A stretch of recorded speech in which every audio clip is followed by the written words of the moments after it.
My coverage of CES 2025 is brought to you by Thermaltake, Gigabyte, Lexar, and MSI.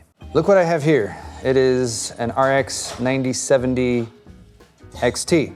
The RX 9070 XT and RX 9070, new GPUs from AMD coming soon, we're told in Q1. They were sort of announced at AMD's keynote, but actually they weren't. They were left out of the keynote, but they did brief press. So when a lot of us posted our videos on here's what AMD has announced at CES, we said, here's the RX 9070 and 9070 XT, even though AMD didn't really mention it at all. All they talked about was a little bit in DLSS 4. You might have noticed the logo on this because I'm currently visiting PowerColor, and I'm gonna give you guys a closer look at 3 new RX 9070 and 9070 XT GPUs from PowerColor. I have somewhat limited information that I can share with you because AMD still doesn't want us to share specs. So before I show the cards, I just wanted to discuss real quickly why AMD did what they did. Hardware Unboxed interviewed AMD after their keynote, and AMD said the reason they didn't talk about the new Radeon GPUs, even though they were shown to press beforehand, is because they only had 45 minutes to work with and they just didn't have enough time. Now, my personal opinion is that is a cop-out answer. I don't think that's actually the reason they didn't discuss the 9070 and 9070 XT in their keynote. I think the real reason is because they knew NVIDIA had a bunch of GPUs that they were about to launch, and they wanted to play the game that a lot of manufacturers play when new products are coming out that are in competition with one another, which is first, AMD wanted to scoop NVIDIA by revealing their cards first before NVIDIA to get some of the hype train rolling on it. But second, they also wanted to position their cards competitively against NVIDIA,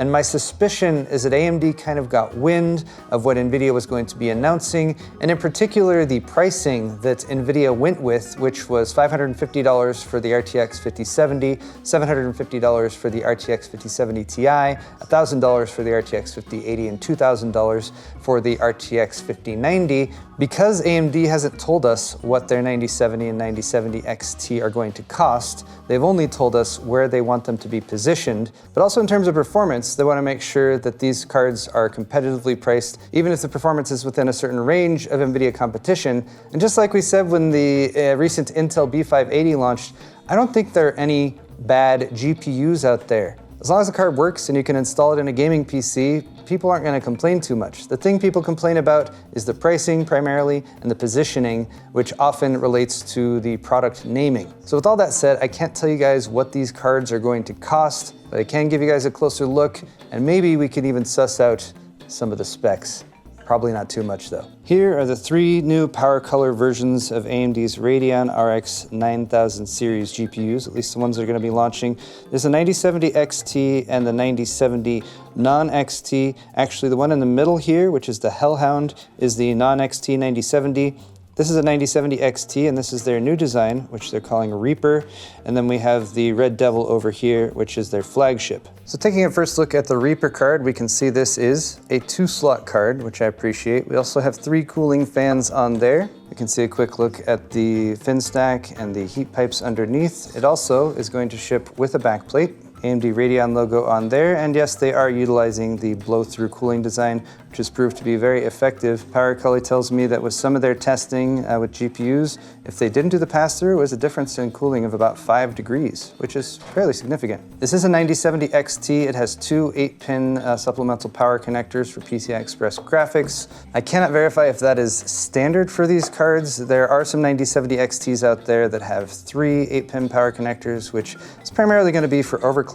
Since we don't know all the specs of these cards yet, it's hard to get too much of an idea in terms of what the power draw is going to be. Video outs are fairly standard over here. We have HDMI and 3 display ports. I believe we have HDMI 2.1, and I'm trying to confirm if we can confirm or if we're not allowed to say yet what version of DisplayPort we have here, whether it's 1.4 or the newer 2.1. I wish I could tell you guys a little bit more about the under the hood aspects of this card, but I can't really for now. But I will say PowerColor has designed a nice clean looking card, keeping it to 2 slots. And this is going to be the card that is going to be at MSRP or closest to MSRP in their product stack, whenever we find out what MSRP actually is. A step up from there is going to be the Hellhound card here. I've worked with some of PowerColor's Hellhound cards in the past. Since we also don't know what frequency these GPUs are going to be running at, I can't tell you how much of an overclock this card will have, but Hellhound will ship with the manufacturer overclock. Same goes for the Red Devil over there. This card does still stick with 2-slot cooling, which is appreciated because that means it's going to fit in a wider variety of cases, especially small form factor designs. And you can see the Hellhound logo and the triple fan cooler from the front here. And here's a look at the back plate as well as the pass-through cooling. You might note the Hellhound logo here has a little gap there for the eye because this does have LED lighting. It is a blue LED, which is similar to the Hellhound cards that they've done in the past, but they do give you 2 useful switches on the card. One is a dual V-BIOS switch, which can switch between OC and silent mode, or you could go in and adjust those with your own V-BIOS settings if you wanted. And then the second is a very handy LED switch, just a physical switch to turn that LED on or off. So you can go with the blue LED, or if you want a nice clean, no RGB or no LED look in your system, you can just switch it off. Now, there are certain things I'm not allowed to be told about these graphics cards, but I am going to show you this right here, if I can get it to focus. So as you can see, this is an RX 9070, and there might be more information there, but I'm not going to elaborate any further on that. Our third RX 9070 is a 9070 XT, and that is the Red Devil right here. It's been the PowerColor flagship for quite some time. I've done a couple builds with Red Devil cards. So we do have a bit of an updated look for the shroud here. This one's going to feature a bit more aggressive styling in sort of the PC gamer aesthetic that a lot of PC gamers enjoy. We have red and black, of course.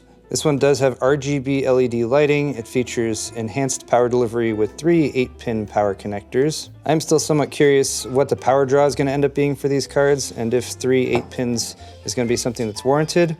But we'll find out in the future. One of the cool design elements of this card, and especially viewable on cases that have like that wraparound front panel view with tempered glass front panel, is this what is called the Hellstone. This will actually light up and glow. This card's not on, so you can't see it right here, but PowerColor does have some images of that lighting up and glowing. It's a really cool look and very distinct, I'd say. There's not many other GPUs on the market that have coolers with something that looks quite like that.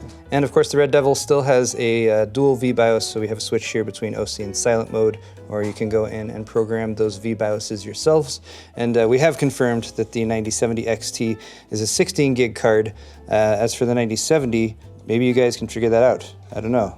I don't know if I'm allowed to say anything. I don't want to get anyone in trouble or anything like that. Oh, and also the Red Devil has a Red Devil logo that's kind of visible through that grate right there. And they do still maintain an area down here where that air passes through. And this was specifically the card they said in testing with that blocked off, it was 5 degrees warmer. So I'm glad that they left the pass-through cooling design. So there are 3 new 9070s and 9070 XTs, or I guess a 9070 and 2 9070 XTs from PowerColor. We have lots still to learn about these cards, but I'm happy to be able to give you guys a first look right here. And if anyone from AMD is watching, when you guys make the decisions for the pricing and where these are going to sit in the product stack, please be nice to gamers and give us something that we can highly recommend to people because we have the price to performance that is actually competitive with NVIDIA's recent offerings. We're really looking forward to some more competition in the GPU space because competition is what allows people to get better performing GPUs for less money, and that's really what keeps PC gamers interested in PC gaming.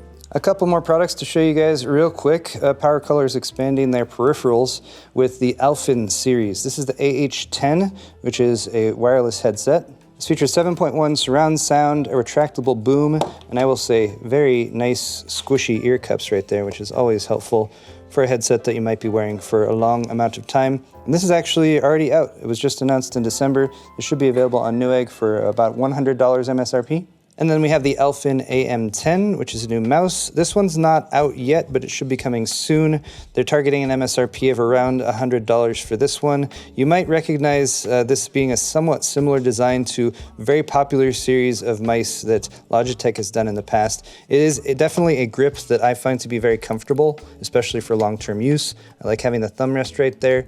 I like that we've got some pretty standard forward and back buttons. And it has a nice set of mice features like DPI switching, RGB, 5 onboard memory configurations that you can program it with, of course that ergonomic design, and it's using Omron optical switches. But guys, that's all the time I have here at the PowerColor Suite. So I want to say a huge thank you to them for inviting me out, and a big thank you to my sponsors as well for CES 2025, Gigabyte, Thermaltake, MSI, and Lexar. I have lots more videos coming at you real soon, so hit the thumbs up button if you enjoyed the video.